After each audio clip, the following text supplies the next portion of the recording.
राधे राधे महाराज जी।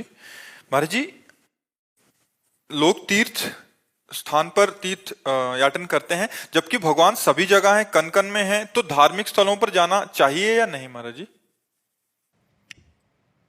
मेहंदी में लालिमा होती है ना। पर मेहंदी के पूरे पेड़ को चीर डालो, कहीं लालिमा दिखा दो तुम तुम्हें समझे नहीं ना। उसकी एक प्रक्रिया है ना। उसके पत्ते तोड़िए, उसको बांटिए, बांट के लगाइए, आधा घंटा लगा रहने दीजिए, फिर धो दीजिए। तो आप दूध में घी है, पूड़ी पका सकते हो, लेकिन घी है उसी में। उसकी एक प्रक्रिया है। उसको दही बनाओ, मंथन करो, मक्खन निकालो, फिर उसको तप्त करो, तब वो घी बन जाएगा। समझ रहे ना। ऐसे परमात्मा सर्वत्र है। चीर फाड़ डालो किसी को, कहीं भी अगर मिल जाए तो बताओ। उसकी प्रक्रिया है साधना के लिए हमें पवित्रता चाहिए। तो हम भगवान के परम पवित्र दिव्य स्थानों में जाते हैं, हरिद्वार, काशी। इनमें हमें पवित्रता मिलती है।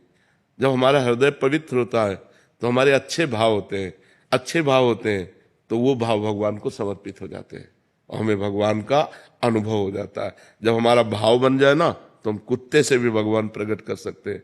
हमारा भाव बन जाए तो हम ईंट से भी भगवान प्रकट कर सकते हैं। हमारा भाव ना बने तो भगवान में भी भगवान नहीं दिखाई दे रहे दुर्योधन का भाव नहीं है भगवान के प्रति। तो श्री कृष्ण को एक बहुत विद्वान प्रवीण यदुवंशी समझता, वो भगवान नहीं मानता। दुर्योधन भगवान नहीं मानता।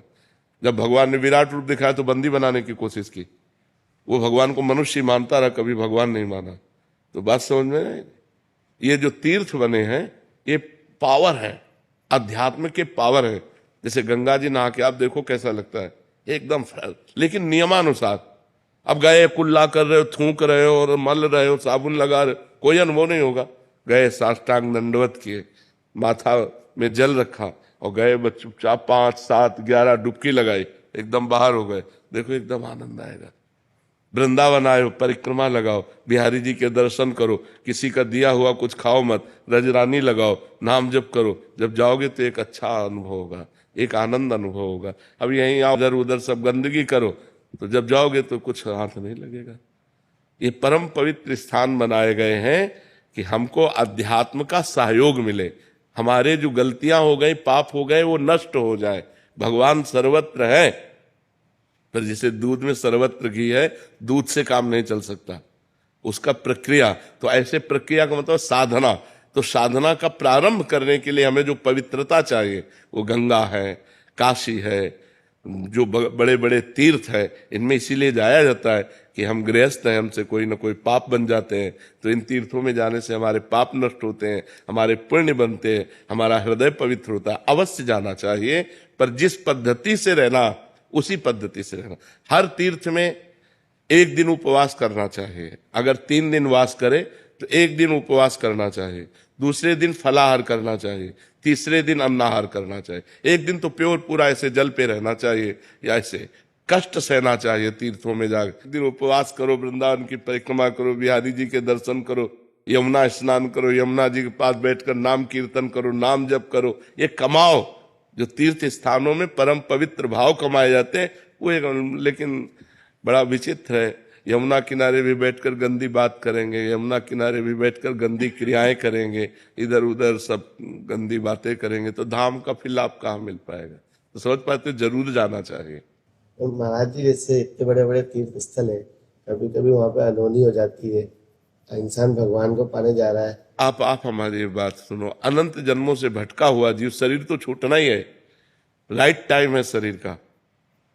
और अगर वो हरिद्वार में शरीर छोड़ता है, वो वृंदावन में शरीर छोड़ता है, काशी में छोड़ता है, तो उसे भगवान की प्राप्ति हो जाएगी। कितना बढ़िया लाभ मिला। शरीर तो छूटना ही था, लेकिन शरीर ऐसी जगह छूटा कि भगवान की प्राप्ति हो गई। तो इसमें लाभ हुई कि हानि हुई? लाभ। हाँ, तो हमें नेगेटिव नहीं सोचना, हमें पॉजिटिव सोचना है। काशी है, वृंदावन धाम है, हरिद्वार है, गंगा का तट है, यमुना का तट है, इनके किनारे प्राण निकलते हैं तो जीव की उत्तम गति होती है। प्राण तो निकलने थे, लेकिन यहां निकले, ये उत्तम गति हुई। जैसे आपके 100 रुपया जेब से बिहारी जी के सामने कट गए, तो निश्चित मान लो करोड़ों का नुकसान होना था। आप वृंदावन आए तो धाम की कृपा से मात्र 100 रुपए में वो कार्यक्रम हो गया तुम्हारा। अब वो अगर तुम पॉजिटिव नहीं सोचते तो निगेटिव सोचकर चलोगे, तुम आए ना तो तुम्हारा मंगल हो गया। करोड़ों का नुकसान भगवान ने 100 रुपये में निपटा दिया। या ठोकर लगी, थोड़ी चोट लग गई, बहुत बड़ी हानि थोड़ी सी चोट में निपटा दी, उसे हम निगेटिव क्यों सोचे, उसे हम पॉजिटिव सोचे। जो सत्य है, जो सत्य है, ये परम सत्य है, कोई बहानेबाजी नहीं है, ये परम सत्य है। एक दो मित्र थे, एक जब सयाने हुए तो शराब पीने लगे, वो गंदे आचरण करने लगे, वैश्यागमन, जुआ खेलना, शराब पीना, ऐसे सब। और एक था रोज गंगा नहाने जाना, भजन करना, शास्त्रों का स्वाध्याय करना।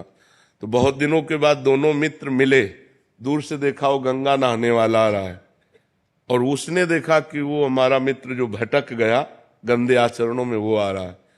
तो जो गंगा नहा के आ रहा तो एकदम नीचे देखा तो खजूर का कांटा घुस गया उसके पैर में, नंगे पैर गंगा नहाने गया था, और उसके ठोकर लगी जो पाप कर्म करता था। तो एक थैली मिली असरफियों की, तो उसने कहा रोज गंगा नहाता है, राम राम रटता है, क्या हुआ, देख खजूर का कांटा, मैं मनमानी आचरण करता हूं और देखिए थैली मिली। उसको लगा यार कि हम इतना संयम नियम से चल रहे हैं, हमें खजूर का कांटा इतना बड़ा होता है, इसलिए आज से मैं गंगा नहीं नहाऊंगा, भगवान का भजन नहीं करूंगा। तो जब किसी को संशय हो जाता है तो भगवान धर्मात्मा पुरुष का संशय निवृत्त करने के लिए कोई न कोई रूप धारण करते हैं।